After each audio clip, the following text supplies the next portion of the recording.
This Mm-hmm. conference will now be recorded. We both are working, but in order to get this training, the motive is to implement and start working into DevOps field, right?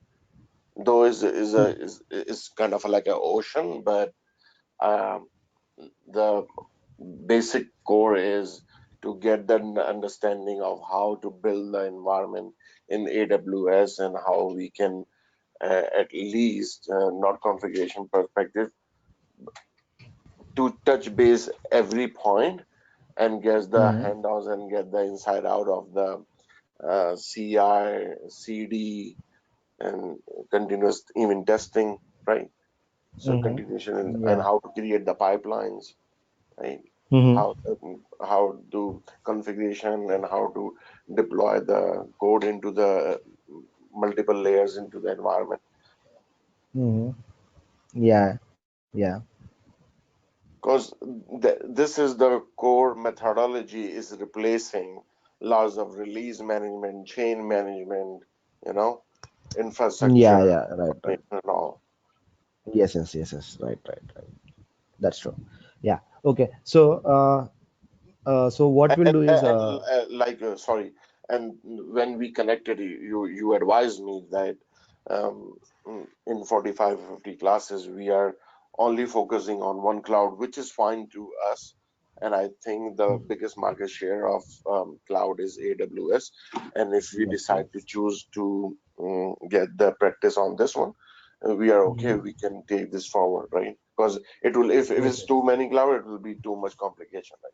Complications. So, Yes. Right. Right. yeah, Right. we So wanted to one even more make thing. things Yeah. simple. Yes. So one more thing.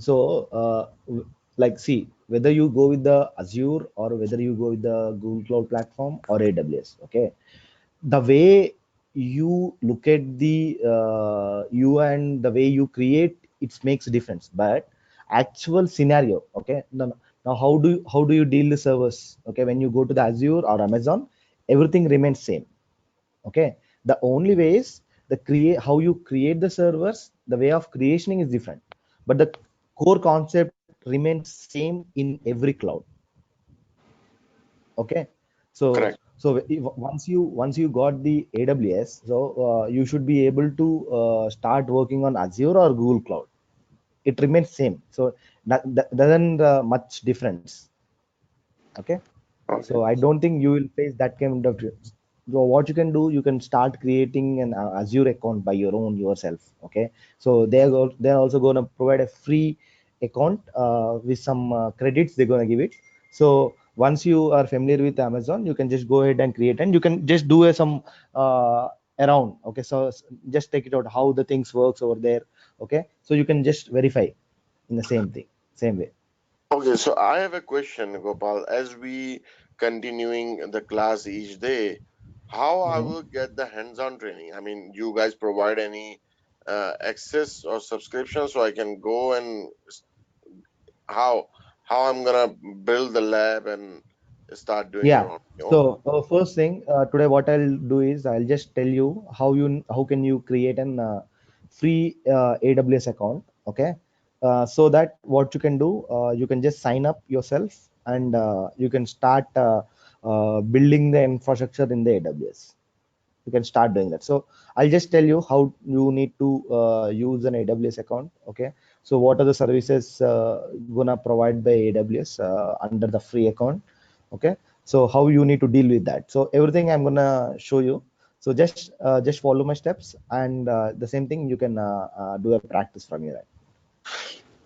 Okay, and apart from that, uh, I will be getting the recording of this class, right? Yes, yes, So I can. yes, yes, yes, yes, yes, yes, yes. So the organizer he gonna share with you that part. Yeah, so that way I can start doing it on my own, right? Yes, yes, yes, yes. So this building of infrastructure documents we have, he gonna share all the documents with you. Okay. Okay. So in that we have documented everything, how you need to build and how you need to how you need to install the application. Okay. How you need to do the integration. Everything has been documented over there. So yes, what you can do is just you can follow that. Okay. So you can start doing that. Okay. So do you have any questions? You can ask me. I'll help you out. Okay, sure. Thanks. Okay. So so basically how the flow gonna be. Okay. So today what we do is we'll have a complete a flow, a complete an infrastructure task, how we gonna deal in the project. Okay. And what are things comes, so how what is the flow it going basically. Okay, how we gonna do. So I'll just explain the flow, complete flow, okay, today. So if you have any questions, please let me know. Okay. Okay. So DevOps. So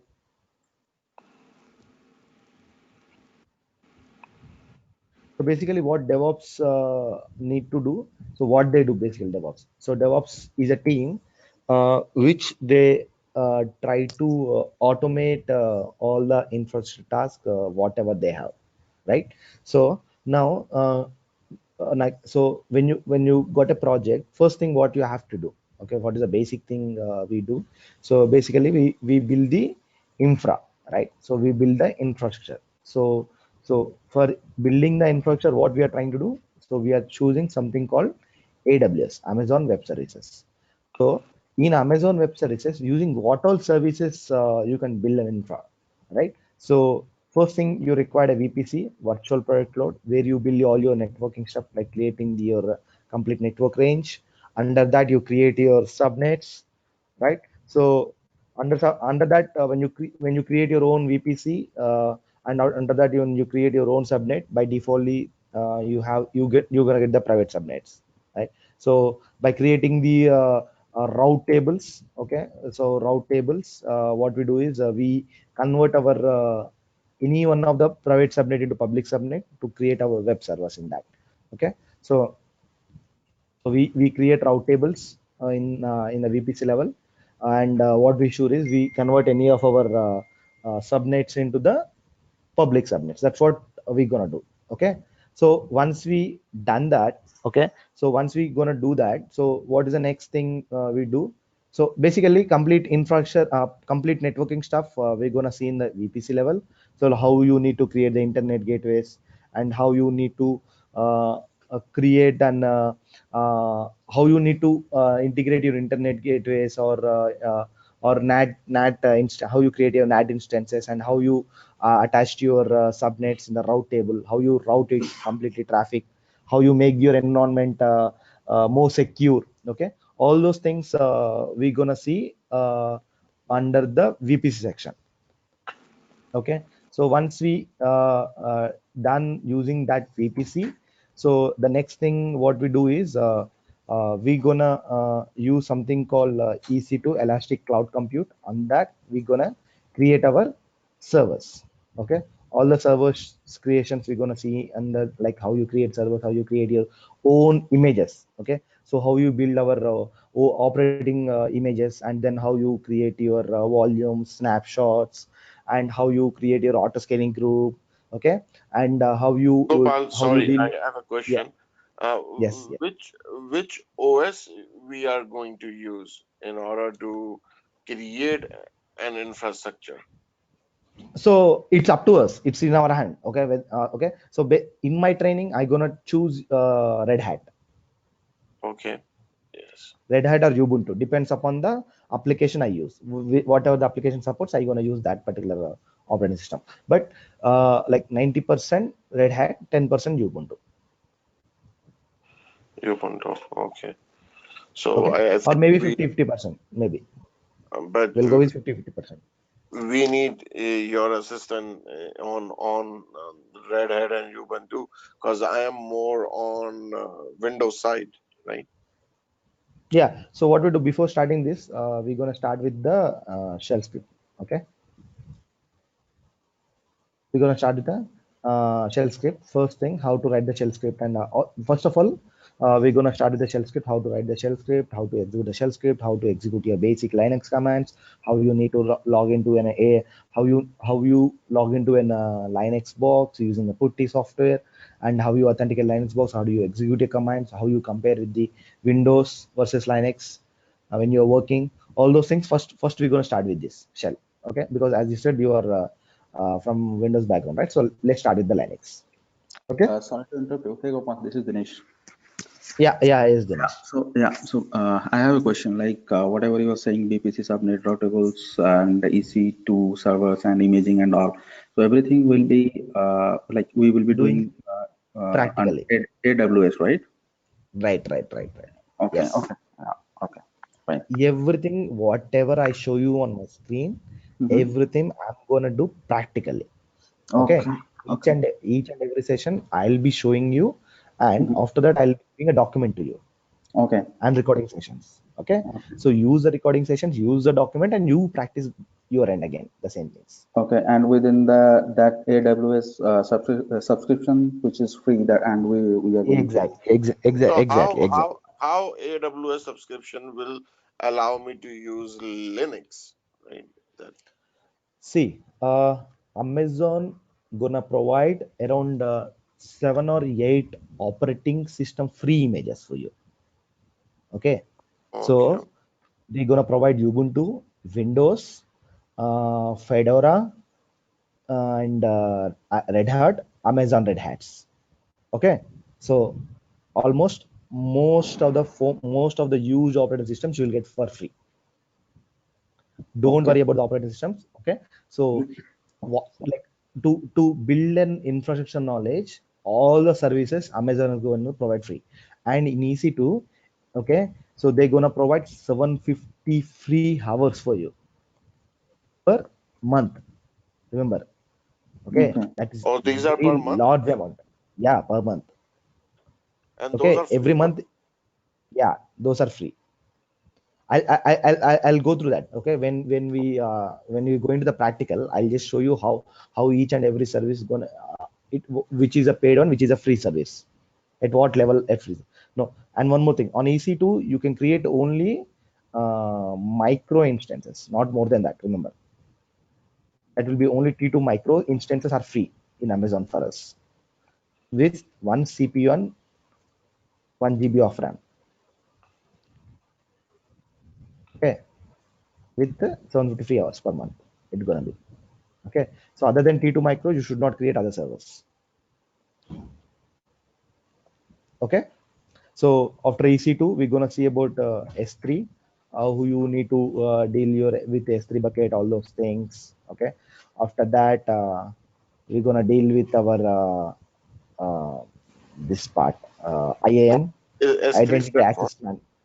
S3 is a storage bucket. Okay, so where you need to store all your infrastructure related data. Okay, so when you have application, okay, or So it's maybe like a C drive, right? sorry. It's kind of like a C drive of Windows, right?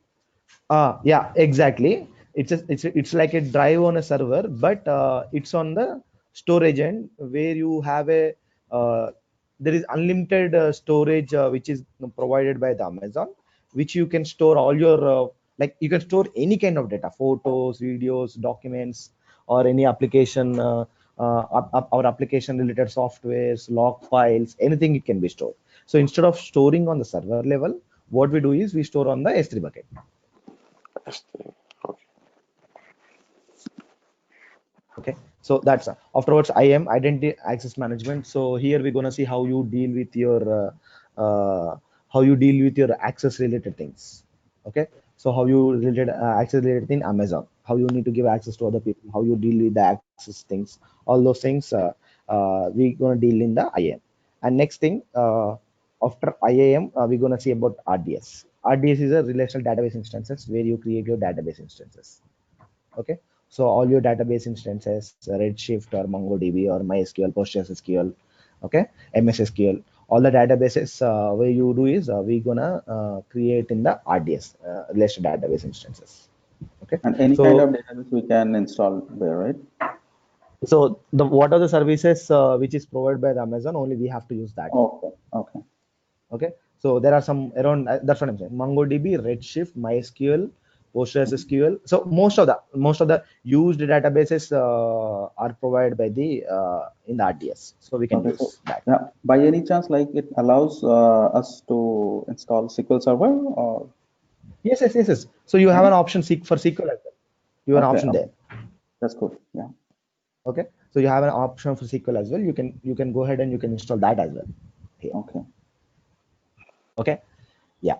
So this is what all the things we're going to see how to build our infra in AWS. Okay, so here you see you creating in a network. Under that, you create your database instance and EC2 instances, and where you manage all your storage in the S3 bucket, and all the managed it, and we are going to see in IAM. So once we build the infra in AWS, so here after that we see configuration management tools comes into the picture, where we deal with the Chef and Ansible. So using Chef and Ansible, we're gonna see how you automate your integration stuff on AWS. Okay, so how Okay. you write down your automation code to automate your application installations, integrations, and configurations of files. Okay, all those things okay, all those things we're gonna see in the Chef and Ansible. Here I'm gonna tell you how to write the cookbooks. Okay, how you need to write the cookbooks, how you execute the cookbooks on the server, everything I'm gonna show you. So, Gopal, I have a question. Why we are using like two different tools here? I mean, I know they are exist, but what's the difference between these two tools, Chef Okay, and so oh, yeah, so what's the difference between Chef and Ansible is so uh, okay, if you want to execute some kind of task, okay, now you got a task, but okay, the task has to be execute. You want to execute the task. Okay, it should not execute by itself. Okay, you want to execute the task from your end, then you have to use Ansible in those kind of scenarios. If you got some task, okay, so and you have been assigned the task to Chef, then Chef will do on behalf of you. Okay, you know, not worrying, you got a task and you just inform to the Chef will do the task for you. Okay, that's a Chef mechanism. But he in Ansible, if you have a task and if you inform the Ansible automatically it will not do. You have to execute from your end using Ansible to execute the task on the servers. That's it. That how it works. In a Chef, we have the agent mechanism. So on what are the servers we created on Amazon, on all the servers we install the Chef agents. When you install the Chef agent starts get communicating with the Chef server. Okay, so when you assign the task to the Chef, automatically this task will execute on the servers level. That's how it works. But Ansible is agentless. Okay, so from you have to log into the Ansible server and you have to execute the script on the servers, remote servers. You in Ansible configuration file, you have to give the server name, username, password, and you tell Ansible execute. Then Ansible will go and connect to the servers and it will execute. That's the difference, major difference. Other than that, the automation what Chef can do, same thing can Ansible do. What Ansible can do, Chef can do that. The way the way they execute or the way configuration, the way they function makes a difference in both of them.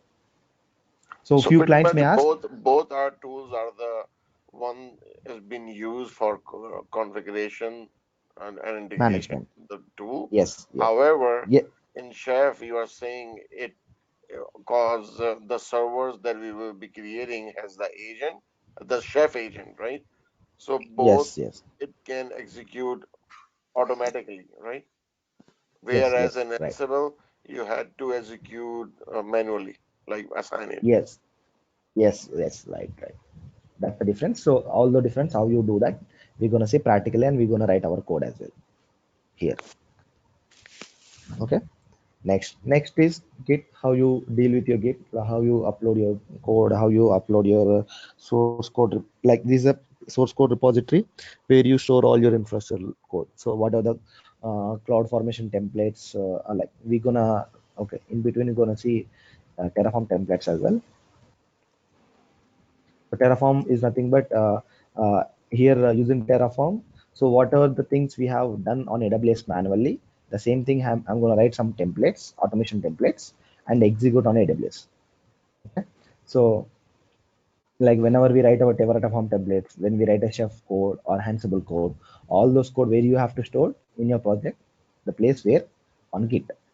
Git is a place where you store all your project related, infrastructure related code. Okay, so how you deal with your code and how you upload, how you when multiple developers are working, how they upload, how the conflicts comes, how you resolve the conflicts, everything I'm going to show on the Git level. So it is kind of like a staging place where Yeah. you stage the code after Yes, right. package the code. No, after the packaging the code, we store in the artifacts.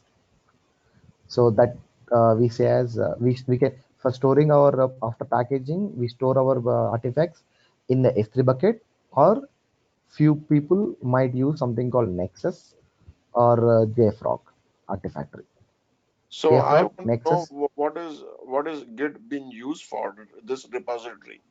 So Git is a place of actual code you written, right? The templates, the chef, cookbooks, Ansible, or maybe Java code or .NET code, whatever the code. Okay, the main source code what we develop, we put into the Git. The source code we put. But So after are we on it let me complete. developing a code here? Like code has Let me been complete. No, received no, by the development, right? let me complete. Let me complete the flow. Then your doubts will get clear. Okay. So whatever the code which developer writes, the source code, the code. Okay. Now, example, I'm a Java developer. I got some scenario. Okay. I write the code for that particular scenario, and I upload the code into the Git. So once we are done, we use uh, Jenkins. Okay. CI and CD tool. Okay, we use a CI/CD tool, and we use with the help of CI, we use something called Maven. Okay, Maven or Ant or Gradle, so the build tools. We use the build tools and we convert the source code into binary code. Okay, so which is we say as artifacts in real time scenario. We convert these artifacts, and these artifacts are stored into the Nexus or JFrog or S3. That's what we're gonna do. Got it? So the source code comes into the Git. After that, we use the CI jobs and we convert our source code into the binary code, which is artifacts, and then stored in the Nexus or S3 bucket. It's up to you, the place where you store. It's a project requirement comes over here. Okay. So Git is a place, the actual code what I write. Okay. So After that, we another question. So actual code, source code from the developer, right, is reside in Git at the repository, right? But my yes. question is, are we performing the CM activities before or after we are uploading in Git? So before, okay. So now see, if you want to perform some task in Chef, so what you have to do, you have to write down the Chef cookbooks. Okay. So we write the cookbooks and we doesn't upload to the Chef server directly. We don't assign the task directly to Chef server. We write the cookbooks on your workstation. These cookbooks stored onto the cookbook onto the Git. Okay. So we stored here. We write the code, and once it's code, we use a continuous integration job, and we it's an individual cookbook, right? So we form into zip file, means we all extract it, and using CA job we extract the zip file, and this zip file is stored into S3 bucket or Nexus. Okay. After that, we use a continuous delivery job, and this zip file we upload onto the Chef server here again. Here, onto the zip file we upload here. That's how it works. Okay. Okay. So we write the cookbooks and we put into the Git. After that, using Jenkins, we convert zip file. After that, we upload into the place. From here, we upload into the Chef server, and then from Chef server, we execute on the server level, on the servers. Okay. So how the Git and Jenkins we use for this complete continuous integration and delivery, I'm going to show you that. So once it's done, finally, we use Nagios to monitor our infra. The complete infra what we build on AWS, how you monitor. Okay, so we're gonna see how you monitor your CPU, RAM, so all the services. I'm gonna show you. So once it's done, so this is what your complete infra. So these kind of infrastructure, how you build on Docker and Kubernetes microservices. The same thing, how you deal with your microservices with Docker and Kubernetes, I'm gonna explain that. So what Dockers and Kubernetes microservices does? So example, now you got an Apache application. Okay, now example, let's say now what on server, what you do basically, okay, now you want to build an infra like application, okay, or a database server, or maybe a web server. What the complete infrastructure like application, database, web servers you're gonna build on EC2 server. The same kind of thing, okay, instead of creating on a server, creating each server and for individual server you are creating individual application. Instead of doing that, what I can do on single server, I will develop using Docker. On single server I can develop all my applications. Okay, so now example, if I open my So terminal, it's like okay, on the one server, I will be creating different instances. exactly. So now see, now example, this is my server, let's say this is my server. Okay, on my server, if you want to see the process, how you do ps minus ef, right? These are my process. I do ps minus ef, I got immediately, I got lot of process running. So Docker will when you do Docker uh, Docker space run followed by your image name like Ubuntu. Okay, when you use Ubuntu and when you ask to run, it will create a container. Okay, this container will come up using your process. Single process will build single container. Okay, so that's the beauty of the Docker.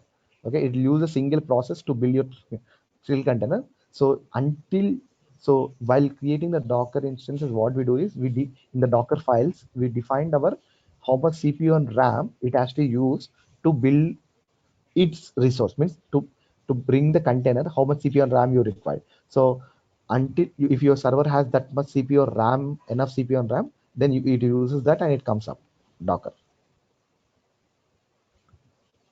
Okay, so along with that we use Kubernetes is like an orchestration. Orchestration means in EC2 Amazon you have a auto scaling group, everything, right? So similarly in Docker also you require that if Docker containers goes down, your environment will screw up. Okay, so when you use a production like environments with the Docker, so what we do is we do orchestration with the Kubernetes. We write a automation deployment files. Okay, we create a deployment files and we define in the Docker is defined in the Kubernetes, and then we deploy the deployment file. Then automatically your complete environment comes up. How you build that complete environment with Kubernetes, I'm going to show you that. How you write the deployment files, how you write these services, how you expose your services to outside world.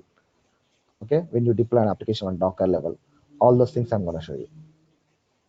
So this is complete training I'm going to cover in my training classes.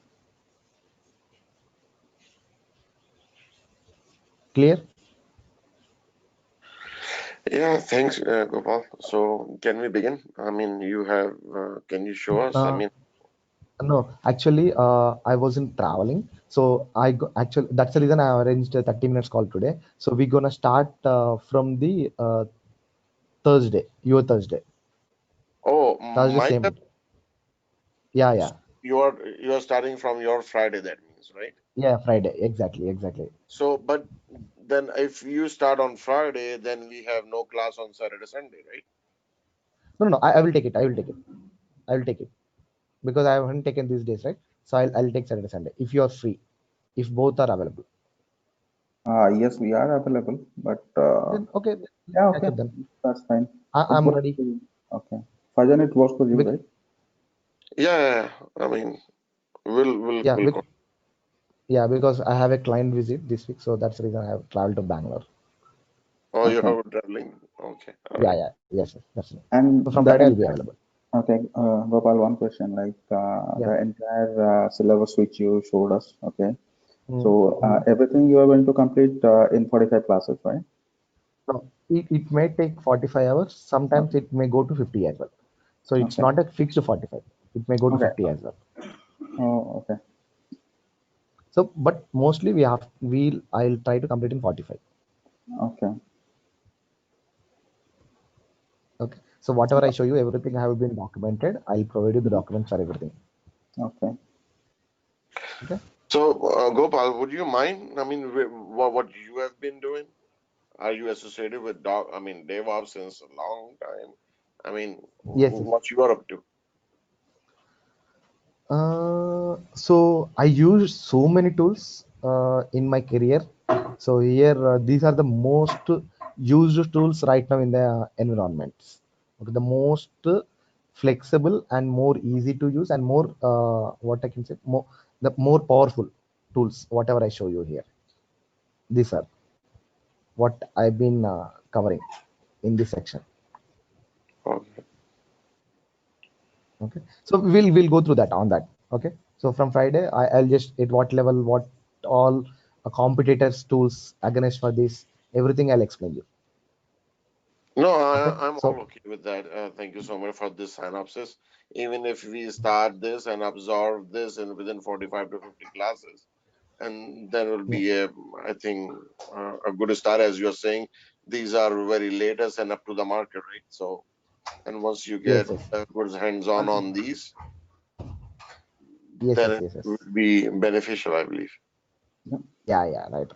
and Okay, yes. Gopal, like yeah, before we close, like this self scripting you told in the beginning. Mhm. So are we Yes, yes, going yes, sir. to use self scripting extensively in this or like in this process, whatever you were explaining, uh yeah, or so it's just we gonna use, okay, not extensively, but Mhm. you should be knowing that in real time scenario. Oh, okay, okay. You should be knowing because definitely because you write when you write your Jenkins jobs or when Mm-hmm. you automate your cookbooks or Ansible. Mm-hmm. So if you are familiar with that, it will be helping you a lot in these places. Okay. But Gopal, you know that we are not developer, right? We are No, no, mostly no. are Don't, from the don't operating worry. side. So I just wanted to know how this much is going to be involved is heavily. We are ready to take this initiative. We are ready to take the absorb of scripting and all, and that's what we are learning. But my just fear is it is it is heavy development side background you need to have or operation. No, it's not at all required heavy development background. Okay, so because here I gonna explain you from the scratch. Okay, so I think if you do a complete practical with a dedicated thing, then that's enough for you, definitely. Sure. Okay. So Thank you. if And you have a operation background, if with some kind of how you deal the infrastructure, if you are having that idea, that's good enough for you. are we going to use any kind of tool to write the self scripting, or is just the notepad and all? We have to start VA editor via we editor. use. Okay. Okay. Yes, yes, yes. Okay. That sounds good. Okay, so let's catch on Friday, my Friday, and Sure. let's see more on that. Okay, Yeah. And thanks, Rishi. before that, you will be sending the link again, right? Or Yes, yes, this? yes, Okay. yes. I think mostly it will be same link. Oh, okay. It's gonna catch. Yeah. Okay. Sure. Okay, thanks for your time, Gopal. Thanks. Appreciate Yeah, it. thanks. Thanks, Thanks Gopal. for. Yeah. Yeah. Thank you. Bye. Bye.